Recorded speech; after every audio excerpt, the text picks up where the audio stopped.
sitting here on my stairs where I can kind of be outside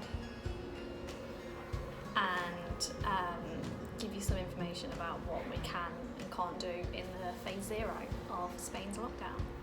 So it's May the 7th and it's a Thursday. Every day just rolls into one.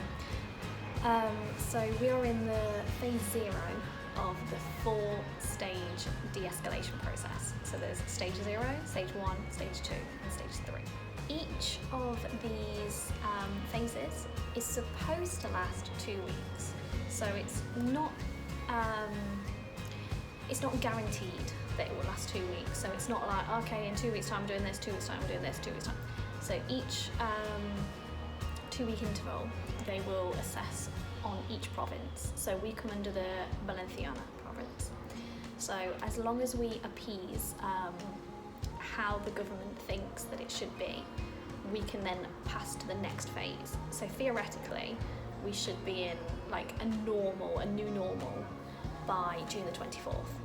But if we don't reach the goals by each stage, then it could last 4 weeks, 6 weeks, as it goes on. So March the 14th was actually when we were put on stage 0.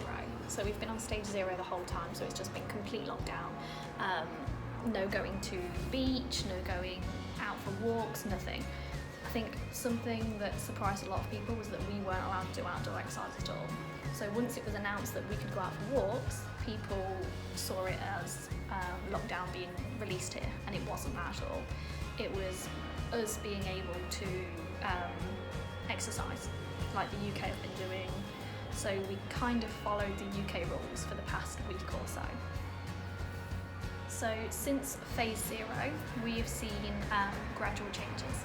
So hairdressers opened on Monday. So from now, people in Spain can go to the hairdressers and get a haircut. There has to be strict cleaning processes that happen, and it has to be appointment only. I don't know if there's restrictions about how far you can go, whether you have to go to your nearest one or anything like that. They haven't mentioned it, so I can only assume that as long as you've got an appointment, it's fine. Just like the supermarket and the pharmacy, I'm sure you're allowed to walk, but it must be done individually. You can do exercise. If you're in the adult range, that's between 6 a.m. and 10 a.m. or 8 p.m. until 11 p.m. A lot of people have been going twice, which is not allowed. Whether that's enforced, I don't know. But we have to choose one slot.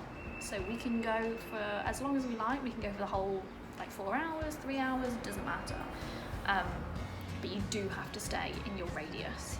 Those that are considered vulnerable, they are allowed to go out with their carer or individually between 10 and 12 a.m. or 7 and 8 p.m.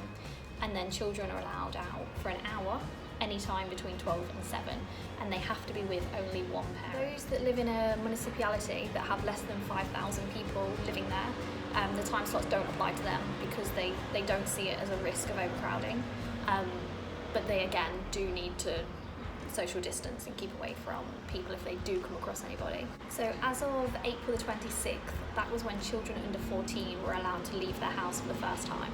So for a lot of Spanish children, a lot of children living in Spain, it's been quite difficult for them. Like a lot of these kids don't have gardens or anything like that, so there's not been playtime.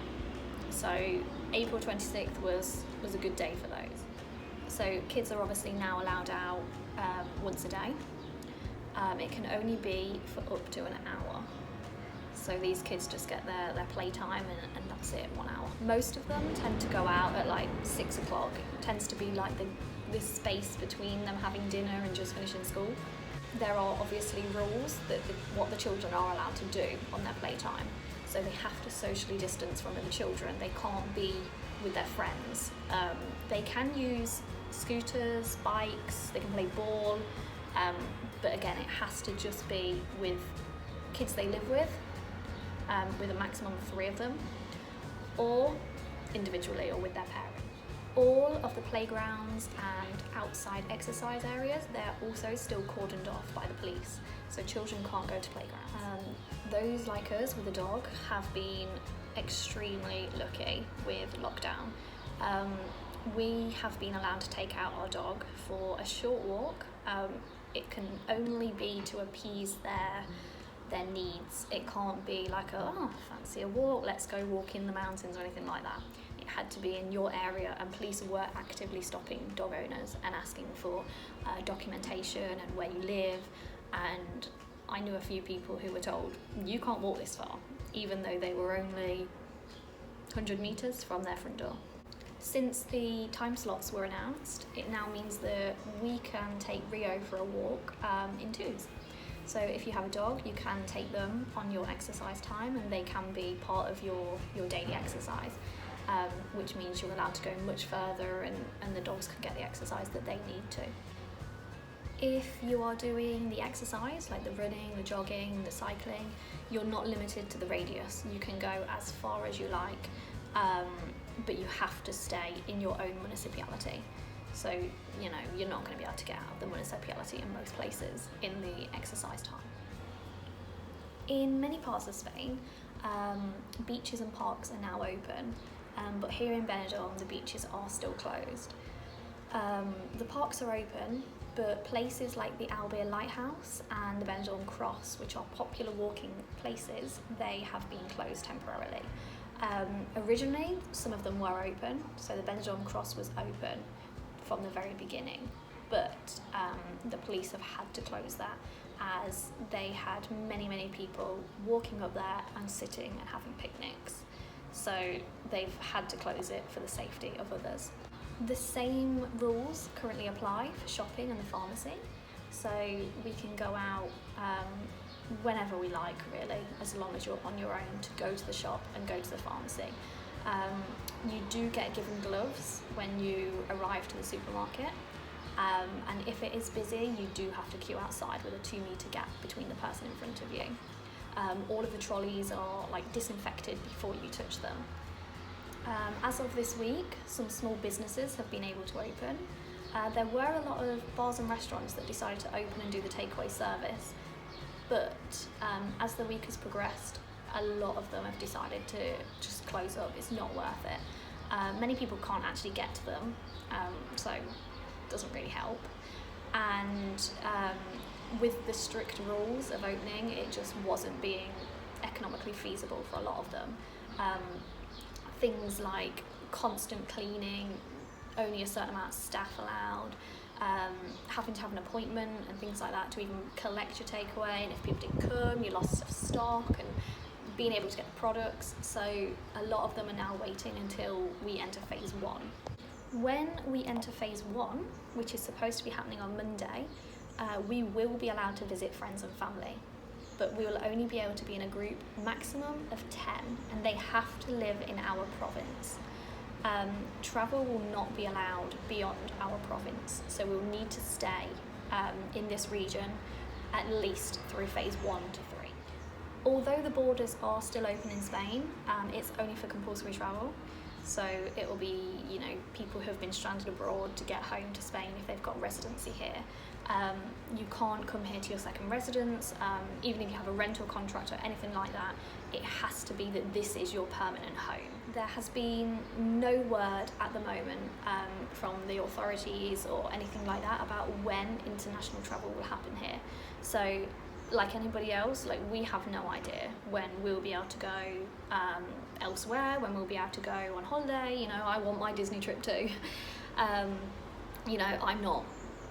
not anything to do with anybody here. I'm just reading the Spanish news, so I'm just portraying that to you. So as much as I'd like to help, I don't know when things will happen. I only know when the authorities release. So I hope this has been informative for you, to let you know what it's like here. We're still not allowed to leave our homes unless it's for our one exercise or our compulsory visit, going to work or going to the pharmacy or the supermarket. So it's been very quiet, and the streets are really quiet, and it just seems very strange having a Benidorm without tourists. I took a few bits of footage whilst I've been out, and if you do follow me on Facebook on Diary of a Spanglish Girl, you may have seen that I'm doing Facebook Lives every day, or most days, of our walks. So if you are interested, you could go and give that page a like. Please subscribe. You know, just like to see the numbers. And if it's been informative for you, you know, please give it a like, please give it a share, and I hope that things will be back to normal, you know, as quickly and safely as possible. Keep safe, and sending love to everyone. Bye.